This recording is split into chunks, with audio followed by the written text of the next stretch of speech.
Today we're speaking to Hudson Lighting. Chris has built a business doing around £500,000 a year, but in his own words said, I'm always worried about the cash running out. How do I get more customers when sales are down? What should I be doing in the business to be the most effective entrepreneur that I can be for the business? On top of that, he's homeschooling 4 kids with his wife. He's got a lot of challenges. Let's break it all down as we try and grow this business. Hello, campers. Welcome back to the business broadcast. JB just realised that I said something wrong there. It's not £250,000 a month. It's around £45,000. Yes. Still not to be sniffed at, though, is it? No, still not to be sniffed. You wouldn't sniff it out, would you? No, you would not. JB, tell us about this business. I'd love to. Thanks for asking, James Sinclair. So it's called hudsonlighting.co.uk. They've been going 3 to 9 years. They are doing an estimated monthly revenue of £45,000. They have got 6 team members, but they have got some challenges. The biggest challenge, number one, sales business consultants keep coming up with the same, and groups too, but I can't seem to crack it. Sales and business consultants seem to keep coming up with the same, and groups too, but I can't crack it. Yeah, we'll find that out. Should we ask him now? Now? Yeah, just quickly. What do you mean by that? Chris, what the hell's the first challenge? We're confused already. Okay, so actually, yesterday I sent an updated document with all of the new challenges. So I can actually tell you that the biggest challenge number one, is actually sales overall, and we have capacity for more, but we've been struggling. Our customers' favourite phrase in the last 12 months is value engineering. Okay, right. And what's, as you're here as a special guest correspondent, what's the second biggest challenge you now have? Of course, yeah. Removing some of the seasonality. So I think this can only be accomplished through international business, but, there might be some ideas there. Okay, lovely. And do you have a third, Chris? I do, holding on to more cash so that we aren't on the verge of failure. Okay. Right. We're going to stick you back on mute lovingly. We'll come back to you shortly. Should we have any other questions and queries? Thank you very much. Thank you. If it goes wrong for him, he could be a radio DJ. He could, couldn't he? He's got it, mate. Do you know who I was listening to the other day? Paul McKenna. He's great. What an amazing voice. He started on Capital FM, I did not realise this. Yeah, he did, yeah. Anyway, that's an aside. So where does he want to be in 1 year's time? Leaving the business for an entire cycle, i.e. 1 month. What does the business look like when it's finished? He said, decisions being made without my knowledge, which are correct for the business and the direction and its mission. Know what that means? He's got a commercially profitable enterprise that works without him in it. That's there what that is. Everyone's reading the James Sinclair playbook. You should write, your next book should be called the James Sinclair Playbook, surely. The business playbook. No, because Chuds and I have decided the next one is going to be called Buy, Build, Sell, or Build, Buy, Sell. Let's see. That's a nod. Fine. I know you can't see Chuds, but he's in the background controlling. He's like a puppeteer pulling all the strings. He's an executive producer in this world. That's what he'd be called. AKA the boss. Yeah, definitely the boss. Do you make the profit that you want to make? We asked Chris, and he said, if so, what is it? He just said no. He just flat out refused to tell us. He just went, no. And how do you spend your day-to-day time in the business? Admin, social, sometimes manufacturing, tweaking and adding better systems and processes. And then he's got a bunch of questions that he'd like to ask to you. But so can we just confess, it's around a £600,000 business. Can we just ask him that? Because I think I'm a little... Chris, we're coming back to you as a special correspondent. Can you confirm, please, the general turnover of the business, please? Of course I can. It's actually 427,000 in the last tax year, and at the moment we're at 428 with about 2 weeks to go. 427 was last year, 428 with 2 weeks to go. So he needs a couple more sales to get him growing. But before we do anything else, we've been sent a package. So let's hang on, I can't. You have to stand up on. It's a two-handed package. It's a two-handed package. So is this some of his products, yes, JB? Okay. So. Right. Hopefully you can see it on camera, middle camera. Double check with executive producer Chuds. Yeah. Give us the okay. Oh, there's some. Oh, look at this. Okay. There you go. This is for James Sinclair. Okay, James. It's like Christmas. I mean, it does look like something that you wouldn't be able to take on an airplane. I'm just saying. Yeah, it does indeed. Lighting made in England. This is good. Terrible listening experience, but a wonderful watching experience. Okay. Chaz, have we got a spare plug that we could just plug this in? Probably not, no? Yeah, there must be one down here. We just want to know what it... Oh, you have to... It comes out of the... It's not like a firework. I mean, this is, if you're listening on the podcast, we are unpacking here. Lumpy mail. We talk about lumpy mail all the time. Chuck that in, Sean. Oh, It looks like a Harry Potter wand, doesn't it? Oh, I see. And then that probably sticks in the ground, does it? And I think this is good for dark lighting gardens. Oh, this is very good. There we go. So that's what it is. Is that right? Oh, look how... I mean, you're even more handsome if I light you up even more there. So that's one thing that we've got. Lovely. There's more. There's more. There's more. Oh, look. Vegan-friendly sweets. Oh, I do like a sweet. Vegan-friendly? Make Britain Great Again hats. Yeah, these are some of my favourite sweets as well. Look, a cherry drop. Oh, I love a cherry drop. Make Britain Great Again. Wow. Oh, this is fantastic. We'll have one of them on. This is the podcast that doesn't do politics. Even the last time we actually asked people about politics. And we've got one more thing. What sweets have we got? Oh, Good sweets. This is fantastic. Pardon? Nice sweets as well. Thank you very much. Oh yeah, that was bad, didn't it? I've got a big head, and then we got some. That's what she said. Just gonna edit all of this out. Great. Okay, and then we've got a little notebook here, I think, haven't we? Note to self: do not eat sweets. Doing a podcast. Doing a podcast. Oh, look at this! The entrepreneur, your entrepreneur success, your entrepreneurial success. And this is a little booklet here. There we go. Oh, it's got my name on it. What's it got on yours? It's got your name on it as well. No, mine. Oh, this is nice, isn't it? What a pen. What a pen, yeah. Oh, look at this. 10-year gold. Oh. This is very nice. This is... Chris, thank you very much for this, by the way. There you go. Well, this is phenomenal. What lovely, lovely gifts.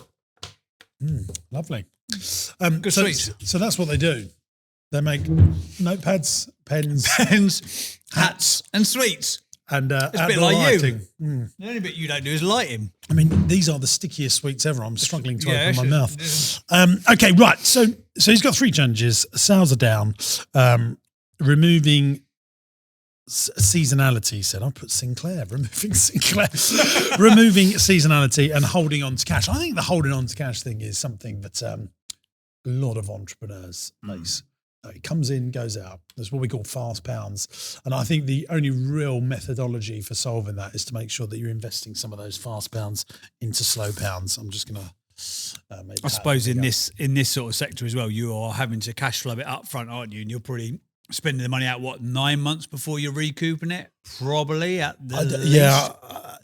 Yeah, their cash flow cycle. I don't know if they're buying all the parts and if they're assembling that thing or it comes in done. Sounds like, yeah, because they actually make the lighting here, don't they? Fine. More of which we'll find out in just a little while. But before we do that, it's time for this. Interesting quote or fact. Interesting quote or fact. Interesting quote or fact. It's time for the interesting quote or fact of the week. What's your favourite sweet?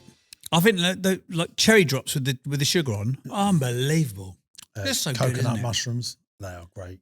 Coconut mushrooms. Yeah, You're they're a mushrooms strange covered geezer. in I coconut. get- But I don't like mushrooms, so I like them coconut mushrooms because they're not actually real mushrooms. I've got a couple of good ones. here.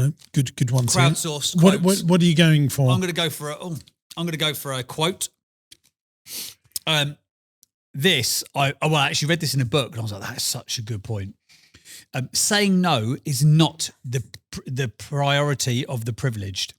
Saying no is not the priority of the privileged. You have to be willing to say no.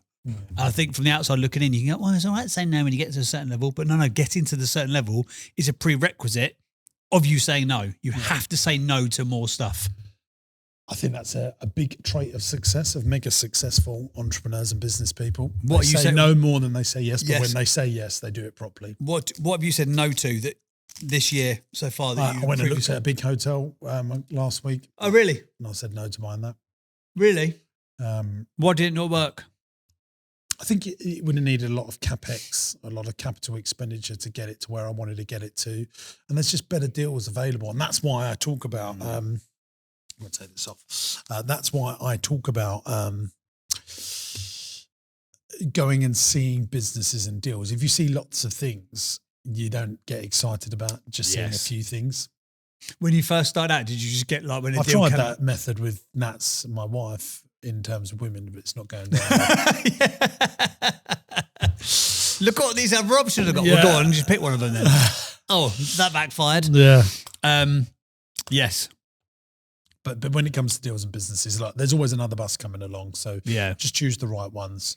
People, I suppose, and again, that's one of the things where you always say, like, just get out and go and see these deals, because otherwise the first thing that comes along or the first thing that gets sent in your direction, you might go, oh, that's a great deal because it's the only deal that you've got. And you know what makes you really powerful in business? If you've got lots of leads coming into your business, you're never worried about discounting. You're never worried about just taking any old customer. You're fussy about everything. Yeah. So if you create brand, lead flow, everything gets better in your business. Yeah, And absolutely. the reason people do that is because they just don't have enough leads. No, that's it. And then they start taking panic turnover, if you like. Yeah. I had this conversation with my wife. She was talking about a particular client that she was chatting to. She went, oh, I don't know if they're going to be able to afford it. When then they're just not your client then. Yeah. So you've just got to get into the mindset. If they can't pay your prices, they are not your client. Yeah, yeah, They're not a bad person. They're not a great client for someone. They're just not for you. yeah. I agree. There you go. Do you want some of mine? I would love some of yours. So this Go is on. from the Fruitery. I like this one. Oh. What you are not changing, you are choosing. That a good is one. so good. Well done, the Fruitery. They've also said this. Just wanted to say, been watching your content for a while, and it's great, honest, actionable advice. Not a quote, just a brag of the show. Nice, I like it. Um, Interesting fact, quote, or brag. We should just extend that out. I like this one as well from Oakham Interiors. Every man has two lives, and the second starts when he realises he has just I've one. heard that before. That's amazing, isn't it? Every man has two lives, and the second starts when he realises he has just one. I'm a big fan of that. There's so many good ones that come in. I mean, I've had like so many, but I mean, look at all these. This is the audience love us. That is great. Right. Okay. Should we crack on with the show? Yes, let's get Chris on, shall we? Because it sounds like we've got quite a bit to decipher. So let's just get him on. Chris, welcome back to the pod. Thank you for your patience. We've greatly appreciated it. For listeners, you won't know, but Chris has been sat waiting for 40 minutes because he was here early. And then we had some technical difficulties, i.e. James Sinclair got cold and had to go run down the road and go buy himself an oil heater, which is now keeping my feet very toasty and warm. So I'm Mine very too. grateful for it. Yeah. It's very nice. Although, do you not find the heat is just going up straight into your eyes? No, Someone's like, no, I'm fine. I don't like cold feet. he doesn't like the cold, does he? I don't like the cold. You literally got your feet tucked in it. Yeah, baby. If you're a business owner, you know how chaotic handling money across multiple accounts and platforms can get. Now, with Revolut Business, you can get everything streamlined into just one account. It's designed to handle all your financial needs, whether you're just starting out or running a really big business. Every month, over 20,000 new businesses join Revolut Business, and it's easy to see why. They're here to help you build your business and spend smarter. With Revolut Business, you can manage multiple currencies, send and receive payments globally, track spending in real time, and automate your workflows, saving you and your team hours every single week. With Revolut Business multi-currency accounts, you can send, spend, and keep all your currencies in one place. Whether you're doing business in Singapore, Switzerland, or anywhere in between, easily add and manage money in the markets that matter most to you. Plus, enjoy unlimited incoming transfers in pounds, euros, dollars, and yen, all from one account. Spend in over 130 currencies and exchange 25 plus currencies during market hours with no additional fees within your plan limits. Revolut Business offers 4 accounts to match where you're at in business, from a basic plan to an enterprise level account. If you're ready to control your business's finance, sign up to Revolut Business via revolut.com/RB/James50. If you do this before the 5th of February, you'll be able to top up your account to receive a £50 welcome bonus. It's available for new Revolut Business customers only. T's and C's do apply. Find further information in the link in the video description. I want to say a big thank you to Revolut Business for sponsoring this episode. Now let's get back to it. So, Chris, obviously we've alluded to some facts and figures about the business, but if you could just give us a quick origin story, give us the journey of you and the company, and tell us where you are at today, my man. Of course. So I'm Chris Hudson, the founder and sole owner of Hudson Lighting Limited, and we're a UK-based manufacturer specialising in high-quality garden lighting solutions We design and manufacture entirely under one roof in Surrey. We primarily serve trade professionals, including electricians, landscape designers, and architects. We offer a lighting design service alongside innovative products that promote sustainability and better dark skies. I've been running businesses, should I say, since I was 14. And Hudson Lighting is a culmination of years of entrepreneurial lessons. We started this business in 2018. And though through resilience and innovation, especially during the pandemic, we've grown into a business with global ambitions. We're already expanding into Ireland, and I'm exploring opportunities in the UAE. My mission is to create lighting that's better for the people and planet, and backed by constant R&D, 2 patent pendings, and a commitment to teaching the trade through courses and training programs. While my journey hasn't been without its challenges, from early business failures to self-funded growth, these experiences have shaped our core values of honesty, quality, and helping others. You were reading that, weren't you? Tell me you Yeah. didn't. You just didn't just cuff that. Okay, fine. So that is the most succinct summary ever. Has yours got? Sorry, I've just noticed your pen. Has yours got your signature on it? Yeah. I'll have a laugh. What's yours got? Just initials, just JB. Yeah. I'll take it. I don't have a logo for JB. Yeah. No. I don't Oh, did you make this as well yourself? Yeah, I machined that myself before Christmas. Oh, that is And amazing. I will state they are very slightly imperfect because our machine is out of alignment. And Jimbo, you'll know all this about how expensive it is for engineers on expensive machines. Yeah. And it's about £3,000 a day to have an engineer come out and realign our machine. And our machine's out of alignment, and it's just not worth realigning it for what we do with garden lighting. But it kind of needed it for the pens. The pens are fine, but they're I just a can't little tell. gift that we don't make. I like that. Perfectly imperfect in my view. All right. So you've the challenges seem to be pretty much the challenges that we had sales, then removing the seasonality and then holding on to more cash. So the cash is clearly king or queen in this business. What's the sort of the challenge that you've had? And you mentioned previously when you'd submitted about business consultants and stuff, and they were coming up with the same answers. What's the challenge, and what did you have the consultants come in to try and help you fix? Well, everyone that's ever looked at our business always ends out concluding that we have a sales issue. Although when I dig a bit deeper, I tend to find that actually it's more a leads issue. And I'd like to think I was pretty good at marketing, but I'm probably just not good enough, not consistent enough. So, we were doing really, really well up until, probably, mid 2024, but it really sort of dropped off from there. And we've really struggled. I don't know whether or not Rachel Feves' budget has got something to say about that, but yeah. I don't think it's obvious what you do when you go on your website. Do you, JB? No, it's nicely designed, but it doesn't tell me the message, I wouldn't say, enough. Good feedback. Give me some training. So I probably want to see pictures of a nice garden with lighting to show what it actually does rather than... Because I'm struggling. I think this is, I sort of know what you do, but I don't know why I would buy from you. Right. Yeah. I get That's you. my initial thing. And what that light you said, like, do I need 100 of them to make my garden look good? Yeah, this web, in the best way of the world, this is style over substance. This is creativity over conversion. Correct. Yeah. This is, it's really cool what it's tried to do. We had someone on recently as well, didn't we? Happens all the time, this. Workwear. And it just doesn't do the job, especially with the stuff that you've done and some of the lighting installations from, if I scroll around wouldn't enough. land on this website and know what it is. No. And given how visually pleasing what you do is, that should be the number one sell. Like, I should be sold from the homepage, not have to go through, sublinks of sublinks to find that, I would say. Can I ask you a question, Chris? Have you got a competitor that's big in the... I would go on their website and see what they do differently if they're bigger than you. Yeah. We've got competitors that are in the sort of 60-ish millions. So yeah. I'd like to know who they are, and they're. What would you call your? Is it just outside garden lighting? Yeah, generally we just call it just garden lighting. Like normally you slap in a Google search of garden lighting, and you get up lots and lots of different brands.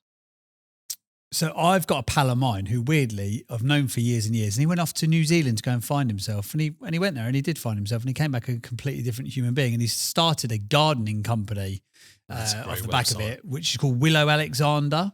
So Willow Alexander Gardens, they do beautiful installations, but again, if you look at their website, and it's no surprise, he was a PR and marketing guy before he did the landscaping, and it's actually his husband who was like a ecological electrician. I think it would so I guess they're sort of going after the same target market that you guys do, to be fair, but they do the installation landscaping side of it rather than the manufacturer lighting. So I guess he's like an ideal client for you potentially. But if you look at that website on the home, you're sold on the homepage of this, of what they do really quickly and easily. So can I just ask, who are your customers? Is it landscape gardeners or is it the consumer buying it to do themselves? Generally, it's actually the trade. So yeah, landscape gardeners and designers. I mean, if you imagine what kind of budget will you have when you have your when you have your garden landscaped, if you have just a landscape contractor do the landscaping, then it only might be like a 20 to 40,000 project. If you have a landscape designer involved in it, we could be talking over 100,000, and our fittings fit quite neatly into sort of any projects that are over 50,000. Mm-hmm. Have you got like a showroom, or a show garden with it all in that you can bring people to show them? We had one here and we used it for exhibitions, but we just don't have the space in this unit. What about finding a garden that you could make content in to show what it looks like when it's done, and then you can invite? Yeah, I like that. You can invite all these decision makers. It needs lots of video, lots of content, lots of photos. That when I landed on the website, I'm struggling now still to understand exactly what it is, and I always want people to. So like you bring in British manufacturing back. That's probably because you care about that a lot, but I don't think your customers care about that as much as people think. Yeah, that's actually something I've really found. I thought that was going to be a huge selling point about being British made, and frankly, I find that probably about 90% of people don't actually care. No, they don't. It's a nice to have, must have. Driving around in my Range Rover that's not British anymore. It's made by an Indian company, or people are buying Mercedes and BMWs that are German companies. They just don't care about that as much as you think. It's a nice thing to say. What they want to know is very quickly, within seconds, what it is you actually do. And that is not obvious. No, it's great feedback. Thank you. Because I think what would I buy from you? I'm still, Well, you love your own garden. I know you've mentioned that a few times. And it may be that you want to actually extend the usage period of that garden, so that, if you're in a nice sort of summer's evening and you're going, beyond the 9-10 p.m. sort of time, that you might then want to bring some garden lights actually into play that allow you to carry on using the space. I don't think that's obvious from landing on your website. No. And if this was mine as well, I would absolutely be doing influencer marketing. I would be going to people that have got followings and say, look, we will. And what does it cost if on average to put that, a decent lighting set into a garden? Our average order value is only about £863, but I would suggest that an average smaller garden is around about £3,000-ish. So for £3,000, people could have a brilliantly lit up garden that would look beautiful. Yeah. So I would go to celebrities that have got followings and say, look, that you could have £5,000 worth of lightings. You go and install it. You make the video content. Yeah. And they have to then do 3 or 4 stories and talk about it. And I think that, and then you need to have a Shopify website that says package 1, you get all this that could give you this. Package 2 gives you all this that could give you this, with pictures, examples of what that is. Because, supermarkets have got this down to a T. Buy 2, get 1 free. Marks and Spencers are amazing at it. Dine in for 2 tonight. You get a bottle of wine, a dessert, and blah, blah, blah. People don't have to think. Packaging up and working things out is what people like. That's why we've got package holidays. Yeah. Yeah, 100%. Actually, I've got an influencer that we're going to be working with hopefully from next week. We've already done the design with him, but they've got 500,000 followers on Instagram. So it could be quite useful, although they're looking at just paying, but there could be a conversation there.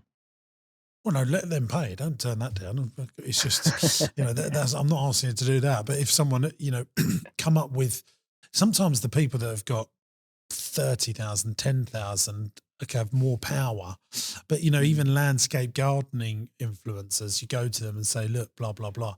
I would be contacting all them garden shows on the BBC and on every TV channel and say, look, this is what we do. If you're ever doing a garden, you want to get a nighttime shot, think of us. I'll be reaching out to Alan Titchmarsh, all of those people. Yeah.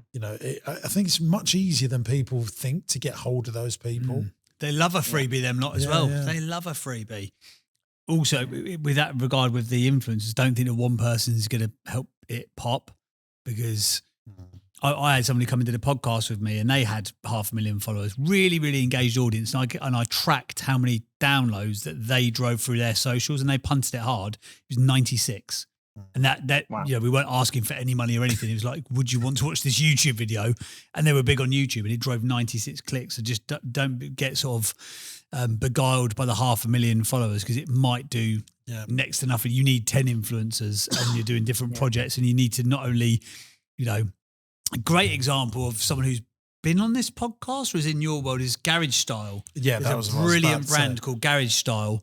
And they have pretty much built their business on brilliant content marketing and influencer. They do garage flooring. That's it. That's all they do. And they now do garage doors and garage lighting. Yeah. So everything for your garage, basically. And they go along and just document everything on a video, every installation. And they've just compounded just shot on an iPhone. Just little clips, shot on an iPhone. A before and after. Yeah. Which I think is amazing for this. Yeah. Does your garden look like this? Yeah. And now it looks like this. And people can very much, that's why people love changing rooms. That concept. Yes. Or why people watch jet washing videos on the internet. I'm obsessed with them. Yeah. They love a before and after. Or the pool guy that's cleaning a pool. The before and after, and you can do that so easily. I love that. Yeah. One of our competitors at the moment is actually sponsoring or paying like smaller influencers, as you say, and they're directly within the sort of landscape industry. It's a really strange industry where everyone knows everyone, and so there's a few sort of people in there that are really active on, say, social media like Instagram, etc., and they're just snapping up these people and then going, yep, push our product. We pay. I don't know whether they're being paid in product or being paid a monetary value, but. And exhibitions, like be going to all the gardening shows, showing, talking about how easy it is to install and having a mock set up in a dark tent or something. That people. That's exactly what I did. That's exactly what I did last year in November. We set up a whole indoor garden. And did it 6 work? by 3 meters. And it worked brilliantly, but the problem is that I hadn't stumbled across your content at this point, and if I had, then I would have watched a video that said you need to make sure that you get you're a key person speaking at the exhibition, and that would have made all the difference, I'm sure. Yeah, so you could have done a presentation called the Nighttime Garden, and why it's so wonderful, blah blah blah, and you can do for all them gardenly people. There's something that I want to say about exhibitions. It just made me think of something. On one of the many sort of potential acquisitions that I was looking at recently, I spoke to a company that got themselves up to about 7 million turnover. I said, how are you getting all your customers? It's a good question to ask. And they've only been going 6 years. They spend £150,000 on exhibitions a year. Just exhibitions, no Google ads, no Facebook ads, no direct mail. They just do exhibitions. That's where they get all their leads. And they went from 0 to £7 million in very short order. Year one, they done a couple of million. Then it was 3 million. Then it was 4 million. So I think there's still we've got some of our best customers from exhibitions. For this sort of thing as well, if you go Chelsea Garden Show, and there'll be lesser examples of that, but people go with a mind to they're already enthusiastic and they go with the mind to buy in them situations. Unlike a Google ads or a Facebook ad especially, or a Meta ad, they're a disruption to the thing that you're already doing. Whereas if you're walking around a trade show, you're at a Chelsea Flower Show, you're in the mind to buy already. And I've got a very good idea that's just struck me. Go on. I would set up Hudson Lighting commercial and reach out to pubs and restaurants and hotels and say, look, this is what we do. We can come and install it. We do everything for you. You can pay for it over 6 months. We will maintain it and put them on a service plan for when the bulbs go. You could even do it on a rental basis. You say, then so we will always keep all the lights fresh. And that's such a good idea, that, and it's bloody annoyed me that I didn't think of it at the beginning. But that, because that's big business, that. If you can go to a pub chain and say, we put light up all your gardens to extend your evening trade, and it would, a sense of arrival. Because I saw in Disney, they had all this beautiful lighting that they just turn on in all their bushes, and they've got it up all year round. And these things don't like being outside all year round. Well, I don't know, you might say me different, but in a commercial setting, they would want it to be maintained. You say, look, I know it's £3,000 a year, and we just make sure it's okay all the time. And you I used to do install. That was where I came from. I was an electrical contractor. Yeah. And that was kind of how I started this. I mean, that could be massive, that. And then you've got loads of residual income. You can say to, a pub chain, it's £3,000 a pub, and you just pay monthly. You get 10 pubs, you got £3,000 a month coming in, which, allows you to hold on to cash easier, increases your margins, much more predictable, puts contracts in your business that makes the business worth a lot more money. Yeah. 100%. Or you can say you can pay for it all and you just pay us £500 a year to maintain it. So you got, you got best of both worlds. Yeah, love it. Well, your challenges, I think a lot of them, the second one was overspending or removing the seasonality. Obviously, the pub that would model help, and the hotel model or the commercial, that would cover that off. Holding on to more cash. What is your cash flow cycle if you have to buy component parts? How long is it until it comes back in the door in terms of our sales? actual cost to produce a light is actually pretty low compared to what the light value is. So I'll give you an idea. The micro spike spots that you guys have got there, they cost us, from a component and really basic labor perspective, without any defects, £23. We sell those for 132, and you see, the gross margins are really, really good on those. And so from a cash cycle perspective, we, material outlay is really, really small. What the issue that we just have is just purely from, imagine when people are having their gardens done, it's always, as soon as the weather warms up, people are like, oh, I'm going to get outside and go in my garden and go and enjoy the space. And they're like, oh, I really wish I had my garden done. And so it gets busy around, April, May, June, and only so many gardens can be done in that period. And of course, like the winter months get quite quiet. And that's why the commercial thing is really good. I mean, you could get into doing Christmas installs, be massive for you. They could turn December into your best period. Yeah. I really strangely, normally, historically, our November is one of our busiest months, and I cannot tell you why. It's really, it might really be odd, Christmas but lighting. It's pretty good. That warm white lighting for nice pubs, nice hotels, and they want it up all year round now because it creates a sense of arrival. I mean, it's just a no-brainer for you to do that in that sort of a business. Yeah. I mean, we're exporting a fair bit, so we're doing some decent projects in the UAE, which is something that I was hoping is going to kind of flatten out the seasonality a little bit, because what you need to do there, though, you need to, if you're going to do it, you got to go big or go home, and you need to set up a little warehouse out there and have, it's not a lot. It's not as hard to just set up in the UAE as everyone thinks it. I think it's a good market, lots of expats. Lots of money. Ideal for this sort of thing. Saudi Arabia is booming, all of them countries around there. Yeah. I mean, and the other place, strangely, is Ireland. But, it's a different story. But they're booming in Europe, aren't they? So. Cool. Anything else? I mean, I think you need to take some of that on board and go and implement it. And I think you'll find that some good stuff can happen, and maybe come on in a year's time to see what we've discussed put out to practice. Yeah. But the commercial side, if this was my business, that would get me very excited.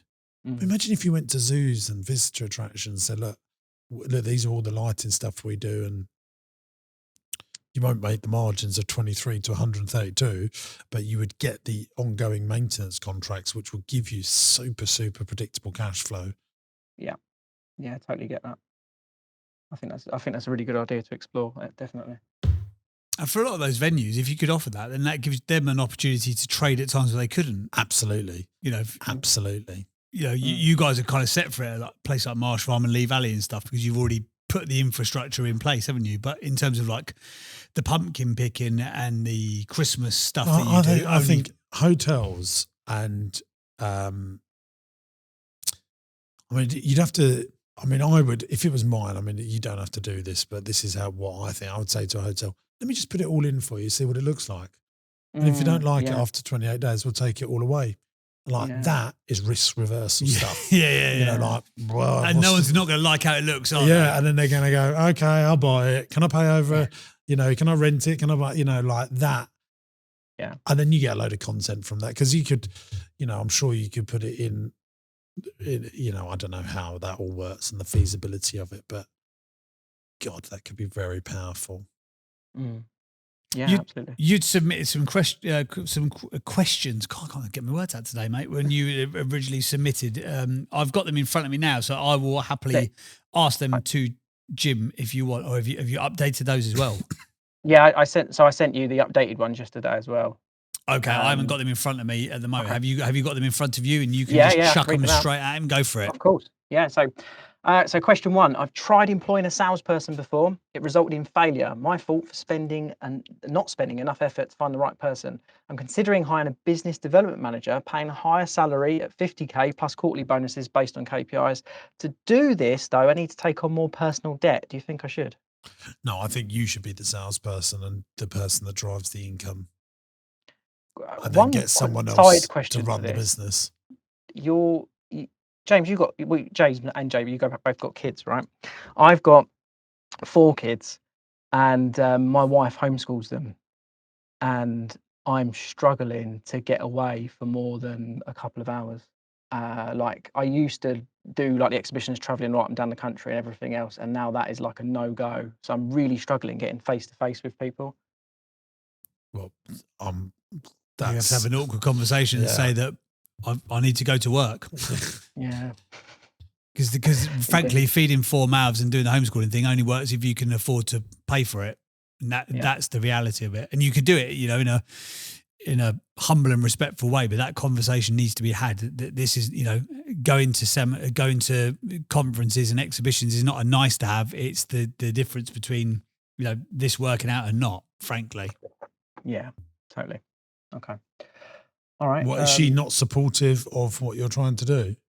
Do you know I've had so much failure along the way, so much failure in all of my businesses. And I think that's knocked the confidence in her, in me. That's a tough place to be, man. Yeah, definitely. But there's no alternative though, is there? When you're an entrepreneur, when you're a business person, when you the success or not of this company depends on whether you lot eat. I mean, it sounds a bit dramatic, but the alternative is that you go and get a 9-to-5 job, isn't it? Like that really is that's it. Yeah, 100%. So, so you live off just the income of this business, though? Yes.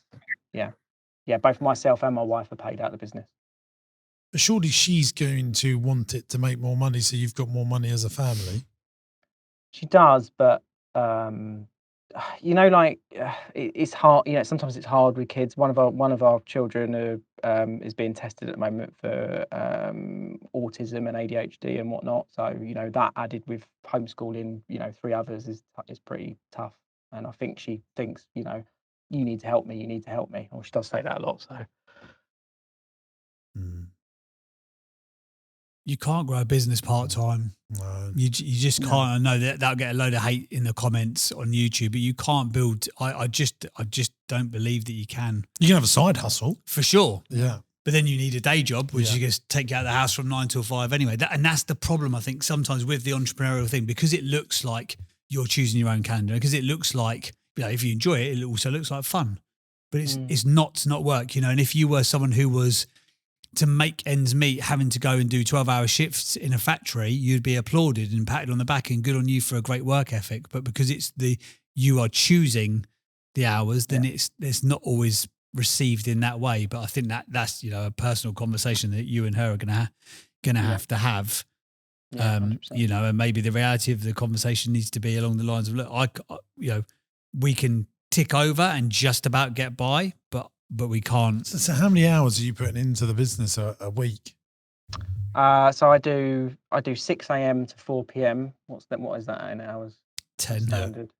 And then I'll do on the evenings. I'll be on like DMs, and I still do emails and stuff. I get So that's plenty of time, isn't it? Weekends. I used to do 5 a.m. till 4 p.m. Funny enough, actually, but I had to stop because my testosterone actually went through the floor, which I thought was quite interesting. No, but sorry, that's enough time to. What is this from home or are you in the office? No, in the office. Yeah. So what's the issue then? It's I come home for lunch, and then if I'm going to travel and see people, I can't do that. Don't go home for lunch. Yeah, don't go home for lunch. She's gotten quite used to it, I think. Get unused to it. As harsh as that sounds, that's the reality, isn't it? Yeah, it really is. But unfortunately, the rules, and I think we're starting to see this across businesses, the rules that apply during COVID do not apply now.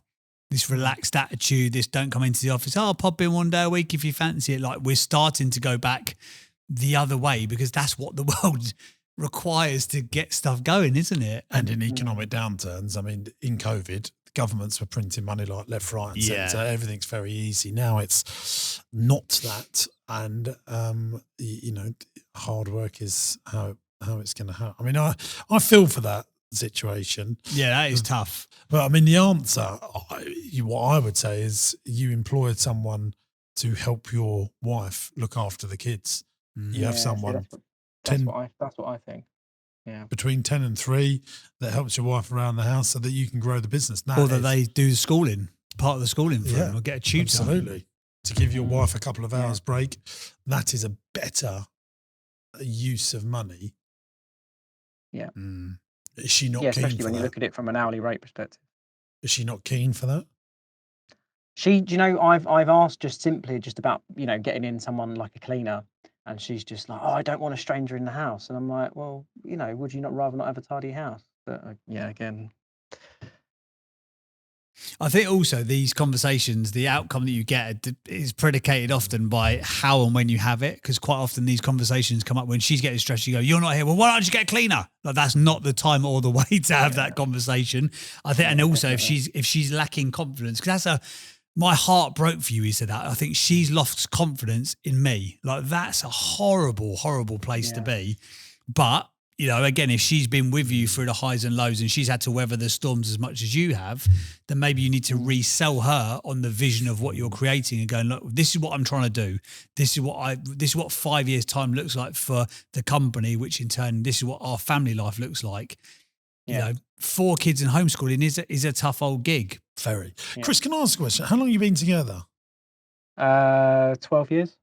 And when did you last spend time just the two of you, or has that never happened now? That doesn't happen. My wife likes breastfed every one of our kids, and our youngest at the moment is 9 months, and so there's no if there was date night, it would still be with our youngest kind of thing, and that doesn't really happen anyway.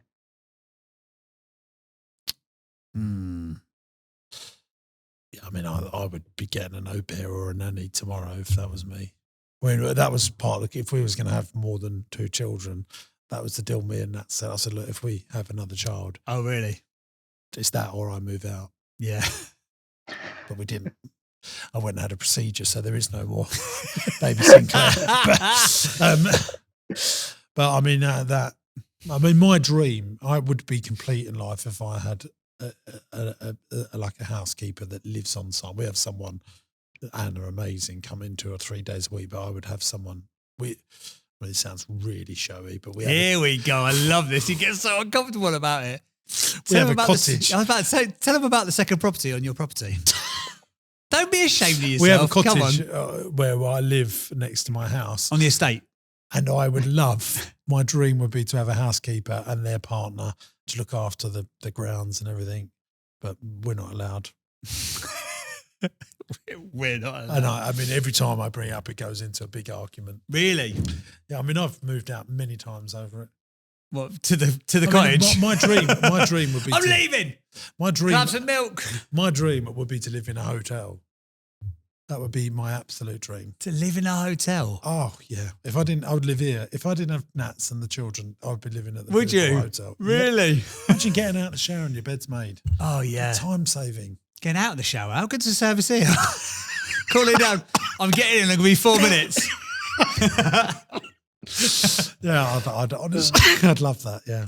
But I did, jokes aside, Chris, I think you need to, even if you can't have a date night, you can have a date, I mean, 3 or 4 hours between feeds, Having can't a you? 9-month-old is also tough, isn't it? It is. With 3 other children. Yeah. I mean, I can't even imagine that. No. Plus running your own business. I would not Plus want to imagine homeschooling. that. Oh. Mate, weekends are spent working till sort of from when they go to bed at about 10 p.m. Yeah, which is a whole different story, until about 2 in the morning. So, yeah. Are you happy, Chris? Yeah, I love it. I love what I do. Absolutely, it is the most fun ever. I just wish I just want to sort out my sales. That's all I want to do. I want to get out there. Well, I just want sales to come in. To be honest, I don't really want to get out there, but you have to. You're going to have to sort that website out. Yeah. Because you could be the best salesman in the world, but a confused mind never buys, and that website is confusing. Mm. Have a look at that Willow Alexander, my pal's. Yeah. Oh, and, Will, and I'm have gonna a look reach at out. all your competitors that Yeah. do what you do or similar. I mean, around that space. And just write down the 10 things that their websites do very well at. Yeah, we'll do, definitely. Cool. Okay, Chris. Thanks for being on the big show. Oh, where can My people pleasure. go and find? I mean, we've upsold these lights. We've shown people what they look like. Where can they go if they fancy? Where can they some go and find to be fancy- confused? Fancy lighting. Yeah, so if you're interested in garden lighting or need some dark skies friendly solutions, do visit us at hudsonlighting.co.uk, and our in-house lighting designer will be happy to help you produce a project for your just tailored for your house. Yeah. And if you're on social, you can follow us at Hudson Lighting.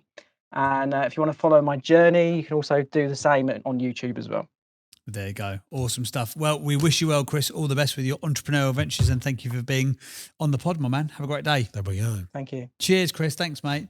I hope she doesn't listen to this podcast. I hope we haven't caused a bit of a Barney there. Do you think we have? I don't think it'd be a bad thing if we have caused a Barney, because I No, think maybe. sometimes these conversations need to get had, don't they? They just need to be had at the right time. The 9-month-old thing is that's difficult, isn't it? The first year is tough. It is tough. It is, but you've just got to. That honestly, I felt when he said that she's lost confidence in me. Like that is. But this is not terrible. This is going well, isn't it? If what you said Well, is true. we don't know what the profits are, do we? Like if there's anything left over at the end of the month with 4 mouths to feed and 6 staff and costs and all that He's stuff. definitely an operations guy, isn't he? Yeah, 100%. Not doing enough sales. He's not doing enough sales, and even if he was doing sales, as we said from the website, he would not be converting anybody. It's so far removed from what it needs to be, and even on there. And hopefully, Chris is not now online while we're having this conversation, but hopefully, he listens back to this. Even if you get through the 17 pages you have to trawl for on the website, even the case studies do not do a good enough job of selling what he does, because this is a visual. You're going to buy with your eyes, and before you buy with anything else, and it's just not doing a good enough job. And there's loads of good examples out there in this space.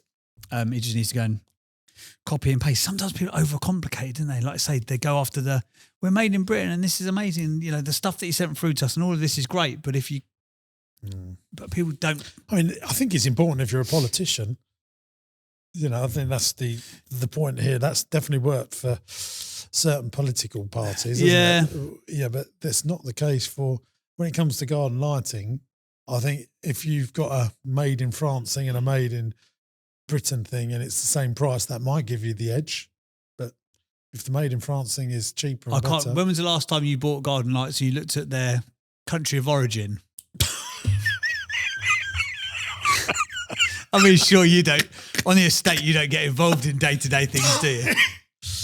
I tell you where. Darling, where would one get our lighting from? I don't know. Ask Kenneth. He's down in the cottage. No, I tell you where it does make a difference. I tell you where it does make a difference. If we're buying an ice cream machine now or a piece of equipment, we would want to do it so that it's bought from a British distributor with British engineers. So if it breaks, we can get it repaired easily. Which goes back to your point about going after trade. That might be a really good fit. Yes. Now that is where I think there is a big difference. Like a lot of people like Ford stuff because they know they can get the parts easy in the UK. Yeah. It's not a big, rather than buying a Daihatsu vehicle or van where you need to get the parts from Japan, which is more challenging. So I think in the B2B space, I think that is important. Well, if you are looking for lighting, because it looks like he does some very cool stuff, go and check him out. Seems like a very nice guy. Let's We've got about 100 features to do. Yes, we have indeed, including the 8 traits of the greats. At least we can use the pen that Chris sent us to rate Chris in and of himself. Oh, yeah. Which is very nice. It's the 8 traits of the greats. He says fill in for time because he's lost his notebook.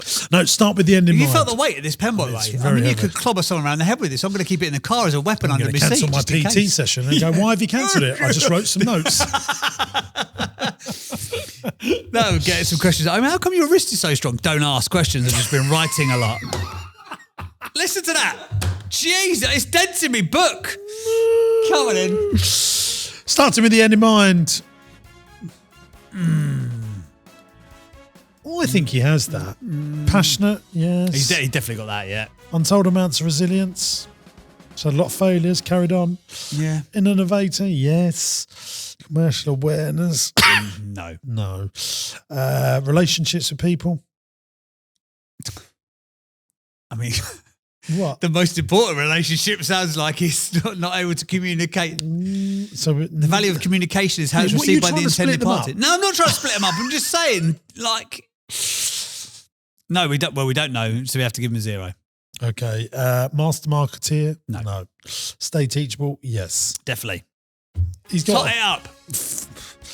Starts with the end in mind. Let's just go back to that. Do you feel... I love when James Sinclair gives a score, then he questions his own score that he gives, so then he this is serious. People take the quiz very seriously. I know. Well, James Martin does. No one else does. Everyone else just sees No, they it a bit do. of fun. They do. Does he know what he needs?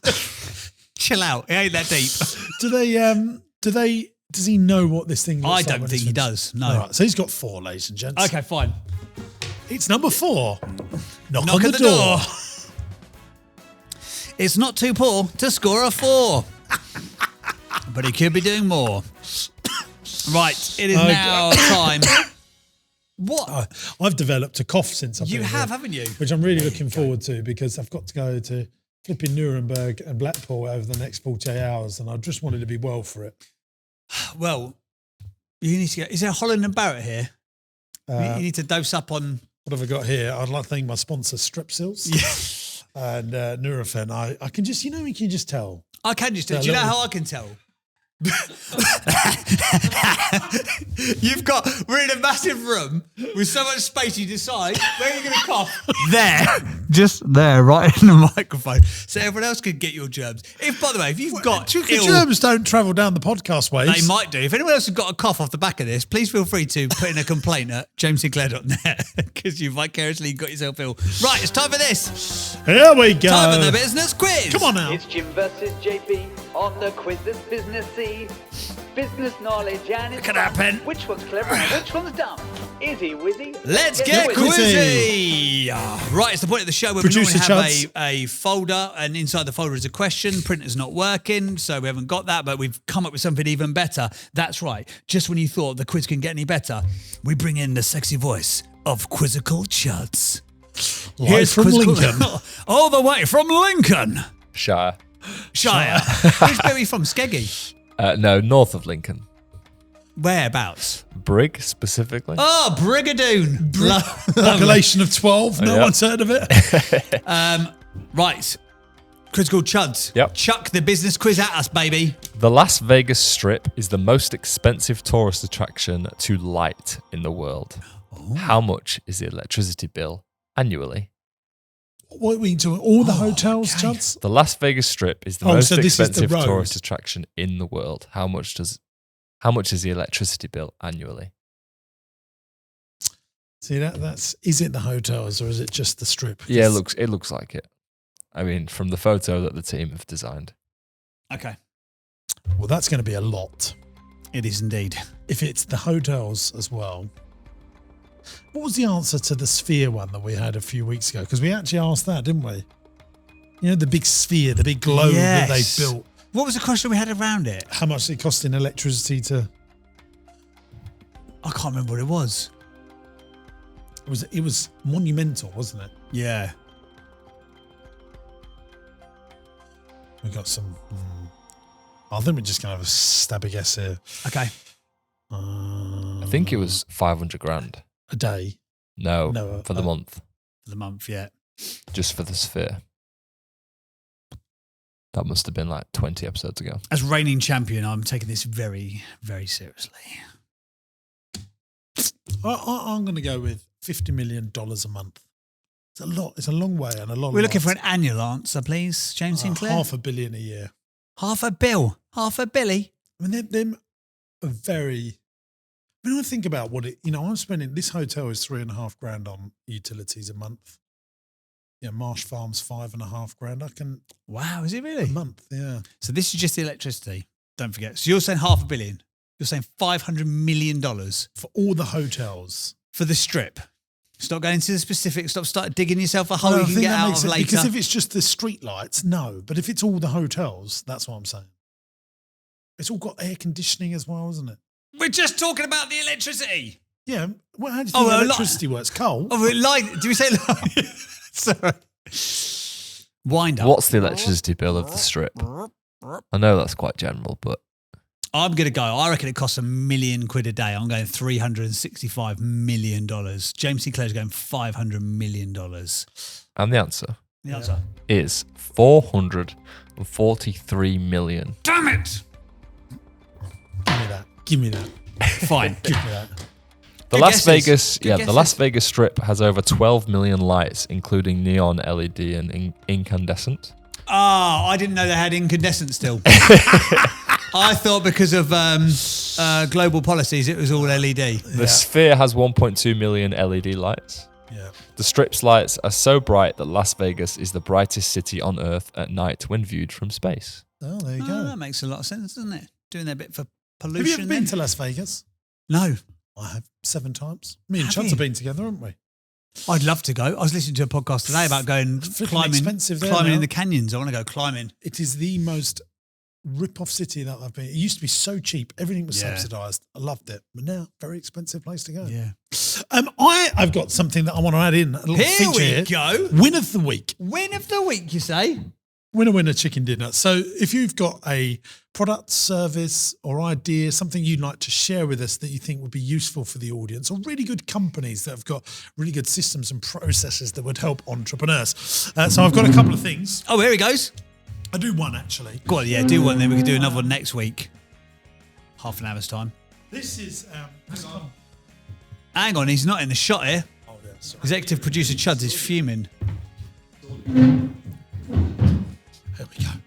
Right. He's back. So I love finding apps and websites that are just so easy to use. Yes. So when I went to America, I went to a big conference and I bought Nats a present. And I bought her these. These are called mix tiles that you can put up in the house. This is me and my familia. And this is my wife here. I know what you're thinking. Didn't she do well? Didn't she do well? It's like Shrek and Fiona the other way round. That way. There we go. Now, what's very clever about this is I bought about 25 of them. Yeah. On my iPhone, just uploaded my photos into a little snazzy wazzy website. But on the back here, you can see there's this magnet thing. And you just stick the magnet on the wall and you can put these on here. Yeah. So if it's a little bit wonky, no nails, no It's screws. just brilliant, isn't it? And their software and ease of use, just fantastic. So Mix Tiles, you get a big thumbs up from James Sinclair. Yeah, They're you not go. paid for this. There's no affiliation. They're based down in Essex somewhere, I think. Are they? I believe they're based in Essex, yeah. Well, really, really cool company. The boxes came in, the service great. Next day delivery. So Yeah, we used to do it not for all a of our next day, not- podcast. I had a next day delivery of 16 images if you ordered before 2. And Oh, then so came the you've next done day. all the magnet things. Yeah, It's yeah. so easy, isn't it's it? brilliant. So that for me is just an amazing win of the week. goes to the point of today's conversation, actually. Mixed tiles, the reason that they win is they make it so easy to spend money. I went on to go and do like 3 new artworks. He needs to be like Mixed Tiles, doesn't he? Does, yeah, to make it that simple. You know, that where effective. you could say, what would my garden look like lit up? And you can upload a picture and get some snazzy AI that shows. Yes, that would be great. They're so good. You know when you can buy sofas now? What does it look like in my room? That's right. Have you seen Augmented that? reality. Like, IKEA do it, don't they? Yeah, next to it. You know, Yeah. that's the sort of stuff, you know, that really can turn someone into I'd like to do this to, I definitely want to do this. And And you need to do that at a $3,000 a garden price point. Like you actually have got to make them want to buy, haven't you? Sounds like a daft thing to say. You can't just go, here's some lights. Do you want them? Like you've got to do that the hard yards, haven't you? Yeah. And we do something, not that, so I was a bit boasty about one of my companies, but Party Pieces. You can order personalised cakes, personalised banners, personalised balloons, and upload all the photos on your iPhone. I mean, we're not as slick as Mixed Tiles, but I said to my team, ours is very good. It's a good bit of software, but theirs is another level. That's crazy. Yeah, we need to do the same things, but we all next day delivery, and I want us to be even better at this sort of stuff. Yeah. Don't wish it was easier. I wish you were better. Yeah, Work towards getting better. If you've enjoyed today's episode, please feel free to leave us a feel like we've missed out 5-star a review. feature. I don't think we have. I mean, we've done the quiz. We've got your new thing with your Mixed Tiles. We've had hats on today. We've done unboxing. We've had a quiz. Potentially caused a divorce. I mean, I think we've ticked all of the boxes today, Jimbo. I mean, yeah, I think causing divorce is anything else we need to do? No, I think we're all good. Leave us a 5-star review wherever you download your podcast, please. I know we all say it, but you're not doing it. No, Chad's has got something. This is the one thing. Oh, sorry. Guys, I'm organising a retreat for entrepreneurs and business owners. We are going to the south of France. Are we? Yeah, a weekend Wonderful. away. If you're a serious business owner, you're doing at Counts least $1 me million of revenue. You've got a team, things are going well, but you want to take it to the next level, then the retreat is for you. I'm going to talk about mergers and acquisition, how to invest your cash to get more for your money in terms of buying other businesses, merging with others, and getting your business ready for sale, and all the tax efficiencies of all of that. It's the higher level stuff that I can't always talk about on the podcast and on YouTube. And in my newsletters and books. But if you are interested in finding out details of that, it's all on my website, jamessinclair.net. There you go. Thank you for watching, and we'll see you on the next pod. Ta-da! Bye-bye. Thanks for watching today, gang. I hope you enjoyed the show. Now, look, we're looking for some great businesses to come on the podcast. If you've got challenges, but you're desperate to grow your business and you can't necessarily work out how to do it on your own, you'll be a perfect candidate to come here on the podcast. It's absolutely free to come on the show. Go to my website, jamessinclair.net, and there's a podcast button. Click on the podcast button, fill in the application form, and we'll do our very best to get you on the show and try and grow your business. If you're loving the podcast, make sure you subscribe to the channel by clicking here. And why not give this one a watch? I think you'll like it.